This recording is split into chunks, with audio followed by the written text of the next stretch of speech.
Hello नमस्कार, कशा आहात सर्व? मस्त मजेत ना? तर मजेतच राहा. सर्वप्रथम तुम्हा सर्वांना श्री स्वामी समर्थ. आजचा दिवस आनंदात, उत्साहात आणि आरोग्यदायी जाऊ हीच स्वामीचरणी प्रार्थना. तर प्रवास सुरू करण्याच्या आधी बघा गाडीमध्ये CNG फुल करून घेतला, कारण आता मला जायचं आहे तामिनी घाट क्रॉस करून पुण्याला जायचं आहे. तर पावसाळ्याचे दिवस आहेत आणि तामिनी घाट तर बंद आहे.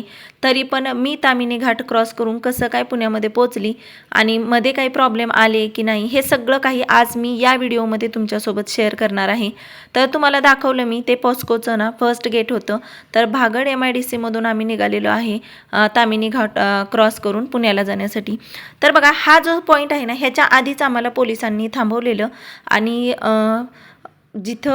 जिथून घाटामध्ये एंट्री होते तामिनी घाटामध्ये ना, तर तिथे ना आधी डिटेल्स विचारले जातात. तर त्याच्यानंतर बघा इथं समोर एक स्पॉट आहे. तर इथे परत पोलीस अडवतात आपल्याला. कोणी जर चुकून गाडी ना पोलिसांची म्हणजे नजर चुकवून जर कोणी एंट्री मारली ना, तर हा बघा हा जो स्टॉल आहे ना, तर इथं पण पोलीस होते. त्यांना इथं थांबवलं जातं आणि इथून रिटर्न परत पाठवलं जातं.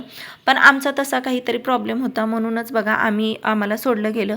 आणि हे जे पर्यटक तुम्हाला दिसत आहेत जे घाटाचा आनंद घेत आहेत सध्या निसर्गाचा, ते मात्र सकाळी बहुतेक 9च्या आधी आलेले असावेत. सकाळी 9च्या आधी आणि संध्याकाळी मात्र 7-8च्या नंतर मात्र पोलीस नसतात बरं का.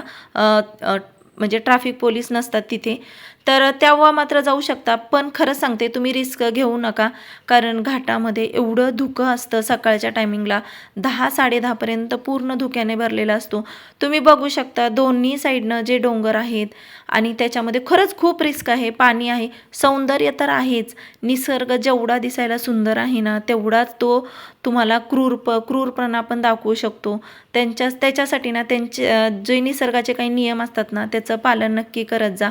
तर हा जो एक टर्निंग पॉईंट आहे बघा, इथून जर तुम्हाला समजलं नाही हा किती मोठा टर्न आहे बघा, इथं जर तुम्हाला समजलं नाही की टर्न कसा घ्यायचा किंवा तुमचं जर गाडीवर व्यवस्थित हात बसलेला नसेल ना, तर त्यांना मात्र तामिनी घाटामध्ये गाडी खरंच कधीच चालवता येणार नाही. भरपूर असे इन्सिडेंट्स झालेले आहेत तामिनी घाटामध्ये. त्यामुळे शक्यतो ना पावसाळ्यात मात्र तामिनी घाट क्रॉस करून जायचा विचार जास्त करूच नका. आपल्याला खोपोली मार्गे पण पुण्याला जाता येतं. तर असो बघा, जाताना ना ही काही माकडं मला रस्त्यातच भेटली आणि माझ्याजवळ काही केळी होत्या, फळं होती, तर मी त्यांना देत होती आणि त्यांनी अचानक बघा हातातून कशी केळी ओढून घेतली मला समजलंच नाही.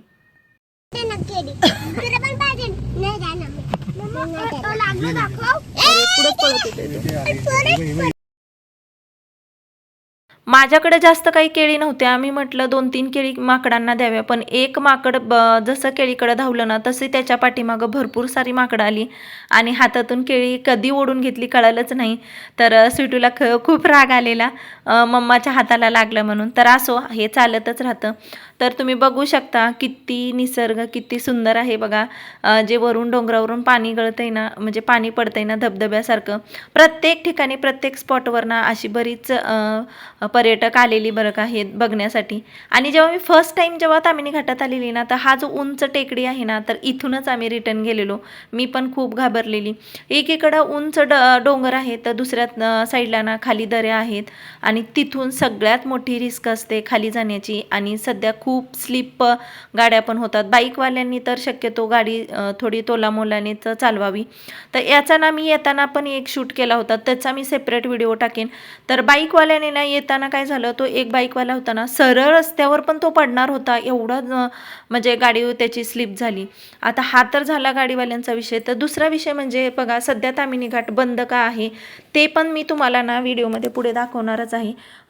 बऱ्याच ठिकाणी ना अशा दरडी कोसळलेल्या आहेत आणि रस्ते खचलेले आहेत बरं का. तर तुम्ही बघू शकता हा टायमिंग होता ना तो 11 वाजताचा टायमिंग होता आणि बघा किती धुकं आहे, किती ढग खाली उतरलेले आहेत जमिनीवर. डोंगराला पूर्ण ढग चिकटलेले आहेत तुम्ही बघू शकता. तर ह्याच कारणामुळे ना शक्यतो इथून सकाळी 9च्या आधी आणि संध्याकाळी 6च्या नंतर या घाटातून तुम्ही प्रवास करू नका, कारण पुढं काय चाललंय, पुढून कुठलं गाडी येते का हे आपल्याला अजिबात दिसत नाही. तर हेच एक कारण आहे. आणि दुसरं म्हणजे बघा वरून जे डोंगरावरून जी माती घसरली जाते, इथं टोटली ना लाल माती आहे बरं का. लाल मातीचे हे डोंगर आहेत आणि त्याच्यामधून ना भले मोठे दगड, जेव्हा पाऊस पडतो ना तेव्हा ही माती भिजते आणि खाली खचत खचत येते आणि ही माती रस्त्यावर येते आणि त्याच्याबरोबर ना जे मोठे मोठे दगड असतात ना ते पण रस्त्यावर येतात. आता पुढं ना मी तुम्हाला बऱ्याच ठिकाणी शेअर पण करणार आहे, दाखवणार पण आहे की कशा दरडी कोसळलेल्या आहेत ते. तर जाताना भरपूर पाऊस चालू होता बरं का आणि आम्ही तसंच चाललो होतो. ढग पण पूर्ण असे ना डोंगराला चिकटलेले होते. खूप छान वाटत होतं खरं तर. पण समोर बघू शकता एका गाडीचा किती चेंदा झालेला आहे बघा. असं काहीतरी ॲक्सिडेंट झालेला आणि बघा सध्या घाट बंद आहे ना त्याच्यामुळं गाड्या पण दिसत नाही आहेत जास्त घाटामध्ये. तर तुम्हाला आता मी सांगते मी पुण्याला का जात आहे ते. तर ना भाऊजींचा ॲक्सिडेंट झालेला आणि त्यांच्या पायाला थोडासा मार लागला होता, तर त्यांना बघण्यासाठीच मी पुण्याला चालली होती.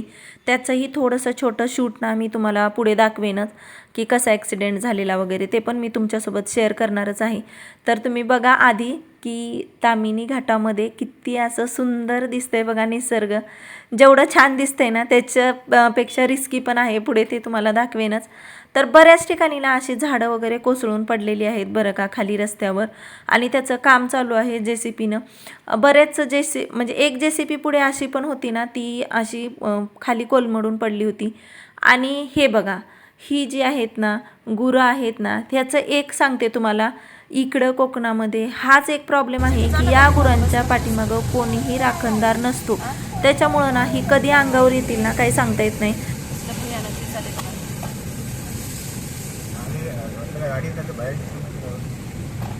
हो ना बाबा, कसे झाड तुटले बघा.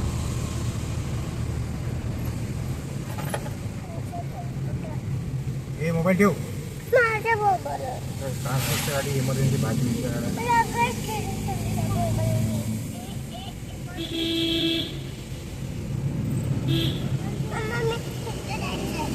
इकडं स्वीटूची बडबड चालूच होती आणि समोरून ना भाजीपाल्याचे टेम्पो वगैरे आणि इमर्जन्सी एखादी 2 गाड्या दिसत होत्या. हे कंटिन्यू हॉर्न वाजवतच गाडी चालवत होते. तर असं पुढं बघू शकता तुम्ही, मी प्रत्येक ठिकाणी थोडं थोडं दाखवण्याचा प्रयत्न करते की झाडं कशी वाकडी झालेली आहेत रस्त्यावर त्याच्यामुळं. आणि बऱ्याच ठिकाणी ना माती पण वाहून आलेली आहे बरं का रोडवर. तर आता हा पॉईंट आहे ना, इथून पुढे गेलात ना तर थोडं रिस्क आहे. तरी पण बघा लोक बघा कसे कटड्यावर उतरून फोटो काढायचा प्रयत्न करतायत. मला खरं तर लोकांचं आश्चर्य वाटतं की जीवापेक्षा हा एवढं भारी आहे का तुमचं बघणं किंवा फोटो काढणं. तर असं रिस्क घेऊ नका. तुम्ही बघा ना, लांबून बघा, फोटो काढा, पण तेवढं काठावर जाऊन सेल्फी काढणं किंवा फोटो काढणं एवढं महत्त्वाचं नाही आहे आपल्या जीवापेक्षा. तर असं बघा आता इथं मला पण जरा खूपच आवडलं म्हणून थोडंसं गाडी थांबवून आम्ही थोडं शूट घेतला आणि तिथून थोडं पुढे निघालो ना, तर तुम्ही बघू शकता इथं बघा कशी दरड कोसळलेली आहे बघा. पूर्ण रस्त्यावर माती आलेली आहे आणि झाडंही उलटून पडलेली आहेत. तुम्हाला दोन्ही साईडला दिसेल. इथं मी तुम्हाला दोन्ही साईडचं शूट दाखवणार आहे. तर आणि हे जे पाणी वाहतंय ना, तर ह्या पाण्यामुळं रोड जो बनवलेला आहे ना त्याचं खच्चीकरण होत आहे. आता ही बघा दुसऱ्या साईडचं मी तुम्हाला दाखवते. तर इकडल्या साईडनं म्हणजे आता मी ज्या साईडनं जात नाही तिथल्या उजव्या साईडनं वरून जी माती वाहून आलेली आहे ती 10व्या साईडपर्यंत गेलेली आहे आणि त्याच्यामुळे मधी रोड बंद होता बरेच दिवस. त्याच्यामुळं गाड्यांना बंद आहेत बरं का इथून. आणि आता इथं बघा, इथं मी तुम्हाला दाखवते कसं खाली उतरून सेल्फी घेत आहेत बघा तुम्ही. हे बघा, खरंच एवढं गरजेचं आहे का सेल्फी घेणं तुमच्यासाठी तुमच्या जीवापेक्षा.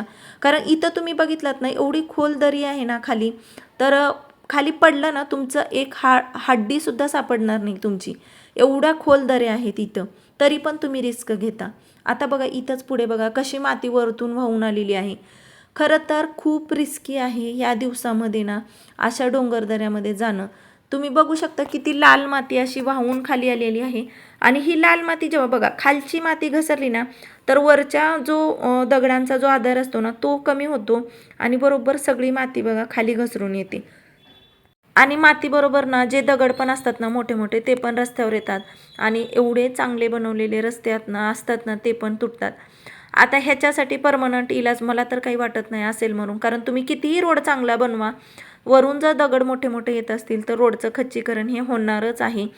शक्यतो पावसाळ्यात तर हे बघा किती कसं झाड एकदम पूर्ण कोलमडून पडलंय. हेच दाखवण्यासाठी मी आज हा व्हिडिओ तुमच्यासाठी स्पेशल बनवलेला आहे. याचा मी आधी पण एक व्हिडिओ शेअर केलेलाच आहे. पण पावसाळ्यामध्ये जसं तुम्हाला घाटाचं सौंदर्य दिसतंय, हे बघा हा रस्ता.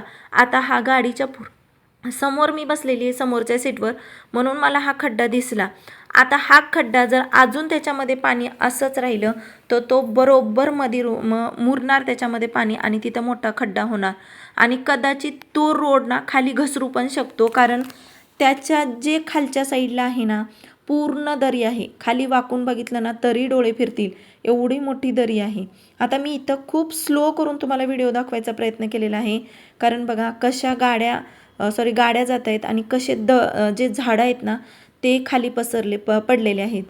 आता तुम्हाला हा 12 वाजता म्हणजे दुपारची वेळ आहे तर एवढा उजेड दिसतोय आणि पाऊस पण चालू आहे. जर इथंच जर मुसळधार पाऊस असेल ना तर तुम्हाला काहीही दिसणार नाही. या रोडवर समोरून येणारा व्यक्ती, जे वाहन आहे ना ते पण दिसणार नाही. आणि इथे एवढी वळणं आहेत ना की त्या वळणामध्ये बघा आता ही गाडी आली समोरून, जेव्हा तुम्ही फ्रंटला याल ना तेव्हाच तुम्हाला ती गाडी दिसते समोरून येते अशी. तर ह्याच इथं सगळ्यात मोठा धोका आहे. आणि गाडी आम्ही जी घेऊन गेलो ती 40च्या स्पीडनेच नेलेली आहे गाडी. तर इथं बघा ही JCB होती आणि एक गाडी जाईल एवढाच अंतर होता. बाईक येत होती समोरून तरीही आम्ही थांबलेलो बघा. कारण इथं सगळ्यात मोठं जी दरड आहे ना, म्हणजे दरड हा ना इथंच कोसळलेली आहे बघा. आणि दोन्ही साईडचं आहे. मी तुम्हाला शक्य होईल तेवढं दाखवायचा प्रयत्न करते. तर हे जे आहे ना, हे जे आपल्या तार असतात ना, तारेमध्ये दगड बांधून रस्त्याला थोडासा सपोर्ट दिलेला आहे. आणि पुढं इथं तर पूर्ण रिस्क आहे बघा. पूर्ण नदी, हा पूर्ण रोड आता वरून मोठा पाऊस चालू असेल आणि एक जर पावसाचा लोंढा जर आला ना तर हा पूर्ण रोड वाहून जाईल आणि ह्या रोडवर जी गाडी असेल ना ती पण पूर्ण वाहून जाणार आहे. तुम्ही बघू शकता किती. इथं म्हणलं ना तर थोडंसं गव्हर्नमेंट आहे ना ह्याला चांगला एखादा पूल बनवू शकतो बरं का, जर त्यांना करायचं असेल तर. मला तर असं वाटतं नेहमी टाकटुकी करण्यापेक्षा ना ते केलेलं बरं आहे. आणि हे बघा हे महादेवाचं मंदिर आहे. लास्ट टाईमच्या व्हिडिओमध्ये पण मी तुम्हाला शेअर केलेलंच आहे. तर इथं मी दरवेळेस पाया पडते, पण आज मला खूप घाई होती म्हणून मी काही इथं थांबले नाही. आम्ही पुढे गेलो आणि इथून पुढे जर तुम्ही बघितलं ना तर प्रत्येक ठिकाणी अशा दरडी कोसळलेल्या आहेत. आणि ह्या ज्या गाड्या आहेत ना त्या पुण्यावरून आलेल्या असाव्यात कदाचित. कारण आता इथून आहे ना थोडं पुढं गेलं ना तर की लगेचच ना मुळशीचा जो एरिया आहे ना तो मुळशी तालुका लागतो. आता आपण पूर्णपणे ना आपण ताम्हिणी घाटाचा जो वरचा भाग आहे ना तिथं आलेलो आहोत. तर इथून किती हा साईडने जरी स्लाईड लावलेले आहेत ना तरी एखादी जरी गाडीचा धक्का लागला ना तर तुमची गाडी आरामात खाली जाऊ शकते. असं बोलू नये, पण मी तुम्हाला जे रिॲलिटी आहे ना ते सांगते. आता इथून सपाट रस्ता लागलेला आहे, पण सांगते इथून पुढे हे अजून बऱ्याच रिस्क आहेत. त्या तुम्हाला पुढे मी व्हिडिओमध्ये शेअर करणारच आहे. त्याआधी बघा आमचे ड्रायव्हर म्हणजे माझे मिस्टर, त्यांना ना खूप छान हात बसलेला आहे बरं का त्यांचा गाडीवर. ताम्हिणी घाटातून बऱ्याच वेळा मी त्यांच्यासोबत आलेली आहे. आणि आम्ही जेव्हा पण कधी येतो ना तर हे म्हणजे आता ही काय आमची गाडी नाही आहे, आम्ही रेंटवर घेतली होती गाडी. जे पर डेचं रेंट असतं ना ते देऊन आम्ही घेतो गाडी. ते बरं पडतं कारण मुलं सोबत असली ना खूप त्रास होतो बरं का बसने जाण्यासाठी. आणि सध्या म्हणजे ताम्हिणी घाटातून तर गाड्या बंदच आहेत, मोठ्या गाड्या. फक्त 2 व्हीलर वगैरे अलाउड आहेत. आणि तुम्हाला सुरुवातीला तर तुम्ही बघितलंच असेल रायडर पण होते, बरेच रायडर येतात. तसं फिरायला खूपच छान आहे बरं का, पण रिस्क आहे. आता इकडं बघा थोडंसं आम्ही ताम्हिणी घाटातून खाली उतरलो ना तर बऱ्याच शेतकऱ्यांची बघा भात लावणी चालू होती. आणि बहुतेक हा मुळशी तालुका असावा. तर इथे ना भात लावणी चालू होती आणि मला खरंच खूप छान वाटत होतं. असं वाटत होतं उतरून आपणही त्याचा आनंद घ्यावा भात लावणीचा. तर असं पुढं बघा हा बघा मुळशी डॅम आहे, पूर्णपणे भरलेला आहे. आणि मला असं वाटतंय तो पूर्ण म्हणजे 100% भरला असावा, आता माहिती नाही. पण रस्त्याच्या बरोबरीनं पाणी आलेलं आणि असं म्हणतात की पूर्ण पुण्याला आहे ना मुळशी डॅमचंच पाणी जातं. तर असेल पण कदाचित. तर इकडं बघा पाऊस मात्र काही थांबायचं नाव घेतच नव्हता. जोरदार पाऊस चालू होता. आणि इकडं बघा कसं वरतून खाली घसरलेलं आहे हे. आणि इथं पुढेच ना एक JCB पण पडलेली आहे. तर मला असं समजलं की वरती काम चालू असताना ती JCB आहे ना एवढ्या मोठ्या बघा इकडे साईडला तुम्हाला दाखवते, हे बघा इथून वरतून कोसळून ती JCB आहे ना या साईडला येऊन पडली बघा खाली. तर तुम्हाला मी पुढं शेअरच करते बघा.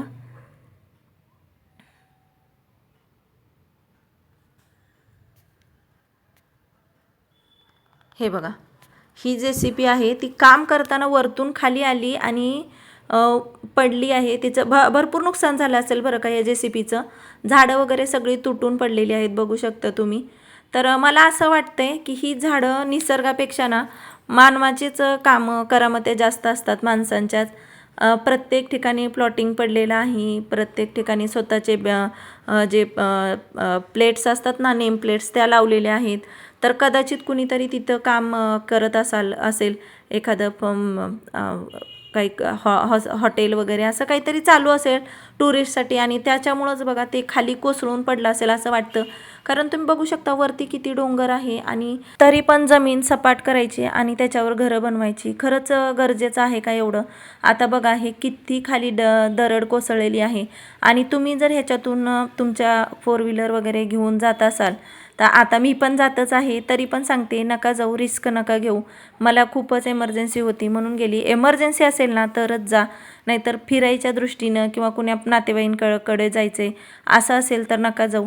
तर आता इथं मात्र थोडा घाट उतरलेलं होतो आणि 90% रिस्क संपलेली होती. त्याच्यामुळे बघा इथं थोडंसं हे गाडीतून उतरले, कारण बघा 2-2.5 तास कंटिन्यू ते बसून गाडी चालवत होते.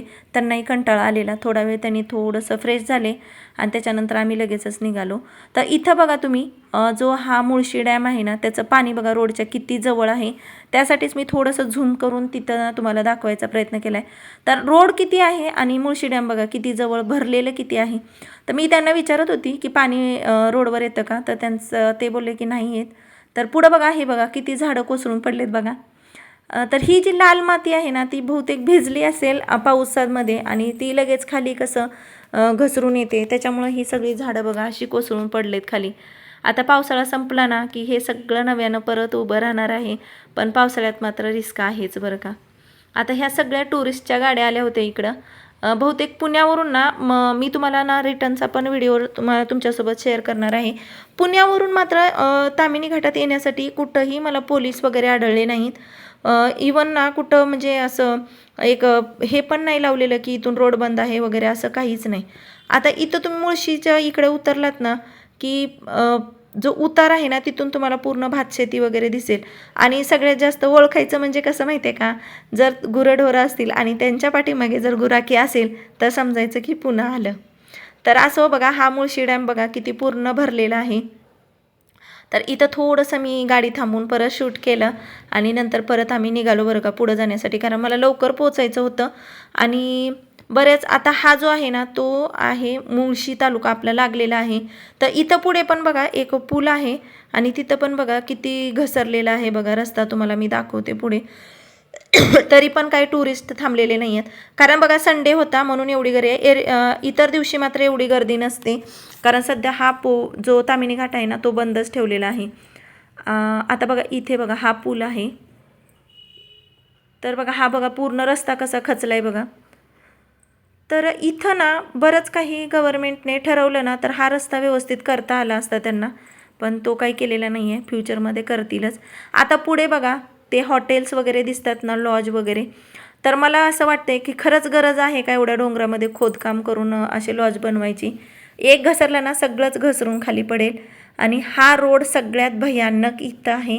अशा 3 ठिकाणी खूप डेंजर अशा रस्त्याचं खच्चीकरण झालेलं आहे. त्याच्यामुळं रिस्क आहे ताम्हिणी घाटातून जाण्या येण्याची. खोपोली मार्ग गेलात तरी चालेल, खूपच गरज असेल तरच इकडून जा.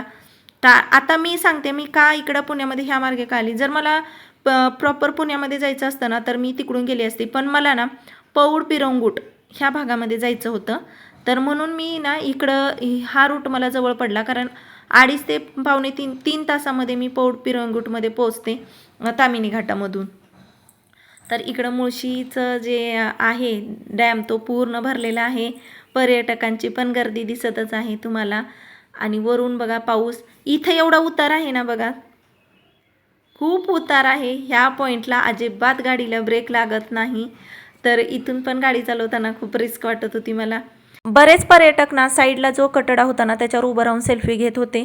तर इथंही रिस्कच होती. तर असो, आता काय ज्याची त्याची इच्छा, सगळेजण स्वतःच्या जो वेळ असते ना त्याचा आनंद घेत आहेत. पावसाचा आणि निसर्गाचा. तर इथून आम्ही बघा त्या स्पॉटकडे निघालेलो आहोत जिथे ॲक्सिडेंट झालेला तिथे. तर जाताना बघा भात शेती किती छान दिसत होती बघा. म्हणजे एक सपाट जमीन दिसत होती. खूप छान वाटत होतं. कोकणामध्ये आणि पुण्यामध्ये बऱ्याच ठिकाणी ना अशी भात शेती केली जाते. आता मी तर लातूरची आहे, तिकडं मात्र तूर, सोयाबीन, ज्वारी, बाजरी वगैरे अशीच धान्य घेतली जातात. तर असो, त्यानंतर बघा मी आलेली आहे ॲक्सिडेंट पॉईंटच्या इथे. तर हे आहे माझ्या बहिणीचं मेघना शू मार्ट असं चप्पल बूटचं दुकान आहे. हा बघा हा आहे ॲक्सिडेंटचा स्पॉट. तर थोडक्यावर वार गेली, जास्त काही लागलं नाही म्हणून निभावलं. तर असो, आजचा व्हिडिओ ना मी इथंच थांबवते. तर आजचा व्हिडिओ तुम्हाला कसा वाटला ते मला नक्की कमेंटमध्ये सांगा आणि व्हिडिओ आवडला असेल तर लाईक, शेअर, सबस्क्राईब नक्की करा.